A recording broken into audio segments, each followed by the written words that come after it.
کہ پاکستان کے اندر اس طرح کے معاملات کو الجھانے کی ضرورت نہیں ہے، اور اس طرح کے جو لوگ اس طرح کی جو غیر ضروری چیزیں سامنے آتی ہیں اس کا خاتمہ کیا جانا چاہیے۔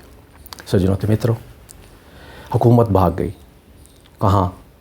آپ کو یاد ہوگا، یاد کروا دیتا ہوں میں کہ ارشد شریف کے قتل کے فوری بعد عدالت نے حکومت کو یہ احکامات جاری کیے تھے کہ آپ فوری طور پر جوڈیشل کمیشن بنا دیں اس کی غیر جانبدارانہ تحقیقات کے لیے۔ اس وقت وزیر اعظم نے اور ان کے وزراء نے اس کا وعدہ کیا تھا کہ شفاف تحقیقات ہوں گی اور جوڈیشل کمیشن بنایا جائے گا، لیکن اس کے بعد جیسے جیسے معاملات آگے بڑھے، معاملات کو الجھانے میں حکومت اور حکومتی وزراء کا ہاتھ زیادہ دکھائی دیا۔ اب حکومت اس معاملے پہ بھی بھاگ گئی ہے کہ جوڈیشل کمیشن کیوں کر بنایا جائے۔ 2-3 کمیشن بنائے ہیں لیکن جوڈیشل کمیشن نہیں بنایا۔ آخر کیوں جوڈیشل کمیشن بنانے سے گریزاں ہے حکومت؟ وجہ کیا ہے؟ اس پہ بھی سوالات اٹھ رہے ہیں۔ اب سب سے اہم بات کہ جو پہلے ایک کمیشن بنایا جس کے 2 رکنی بندے جو ہیں وہ اب اس وقت کینیا کے اندر موجود ہیں، ایک کو ویسے وڈرا کر لیا گیا تھا، ایک پھر کمیشن بنایا اور جس کے 3 ارکان کے نام پہلے سامنے آئے۔ ایک رات پھر وزیر اعظم نے ایک اور انکوائری کمیشن بنا دیا جس کی سربراہی ایک ریٹائرڈ جج کے سپرد کی گئی، اور اس میں ایک IG، سابق IG اور اس طرح 2 سرکاری افسر بھی اس میں شامل کیے گئے۔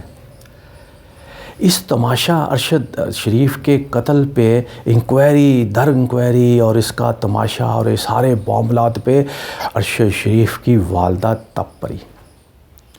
میں نے اپنے پچھلے ویلاگ میں کہا تھا کہ انہوں نے اس پہ ایک لانگ مارچ کرنے کا بھی فیصلہ کر رکھا ہے کہ اگر حکومت اور ان کے وزراء اپنے رویے تبدیل نہیں کرتے اور سنجیدگی سے اس معاملے کو آگے لے کر نہیں جائیں گے تو ان کی والدہ لانگ مارچ کرنے پر مجبور ہو جائیں گی۔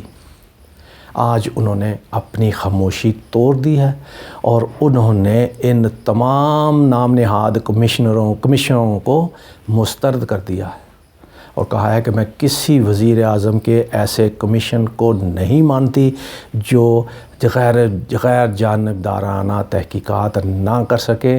میں سمجھتی ہوں کہ حکومت اس پہ سیاست کر رہی ہے، میرے بیٹے کے قتل کے اصل جو قاتل ہیں ان تک پہنچنے میں رکاوٹیں کھڑی کر رہی ہے، اس لیے میں ان تمام کمیشن جو بنائے گئے ہیں ان کو مسترد کرتی ہوں۔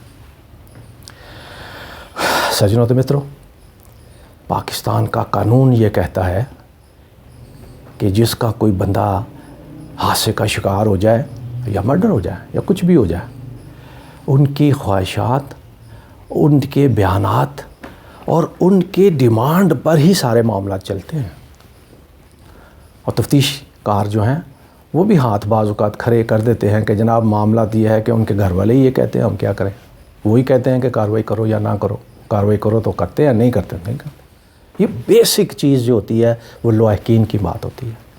اب اس معاملے میں بھی ارشد شریف کے لواحقین نے وزیر اعظم کے بننے والے کمیشن پر عدم اعتماد کر دیا، مسترد کر دیا۔ اب بات تو پھر سیدھی ہے، اب کمیشن والے جو مرضی رپورٹ دیں مشکوک ہو جائے گی، متنازع ہو گئی، کیونکہ اس پہ اعتبار ہی کسی کو نہیں ہے۔ لیکن اس میں مایوسی والی بات نہیں ہے سجنوں و متروں۔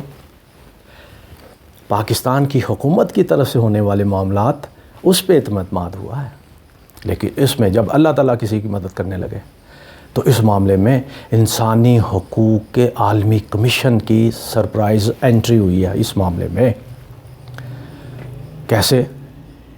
وہ ایسے کہ انسانی حقوق کے کمیشن نے کینیا کے اندر سے پرائیویٹ ڈیٹیکٹیوز کی خدمات حاصل کر لی ہے۔ آسان لفظوں میں آپ کو میں بتاؤں کہ انسانی حقوق کمیشن نے کینیا کے اندر سے ہی بعض ماہرین قانون جو تفتیش کار ہوتے ہیں، بڑے ماہرین، ان کی خدمات حاصل کر لی ہیں، اور ان سے یہ بات چل رہی ہے کہ آپ ارشد شریف کے قتل کی غیر جانبدارانہ، منصفانہ اور شفاف تحقیقات کر کے اس کو رپورٹ دیں انسانی حقوق کے عالمی کمیشن کو۔ اب یہ حکومت پاکستان پر اور پاکستان کے اداروں پر عدم اعتماد ہے یا نہیں ہے، اس پہ میں کچھ نہیں کہہ سکتا، لیکن یہ بات جو ہے قابل تحسین ہے کہ اس میں انسانی حقوق کمیشن نے اپنی ذمہ داریاں ادا کر دی ہیں۔ اب وہ ڈیٹیکٹیو جن کی خدمات حاصل کی گئی ہیں وہ رپورٹ کیا دیتے ہیں، اس پہ کیا عمل ہوتا ہے، یہ جیسے جیسے آئے گا سامنے میں آپ کے سامنے رکھوں گا۔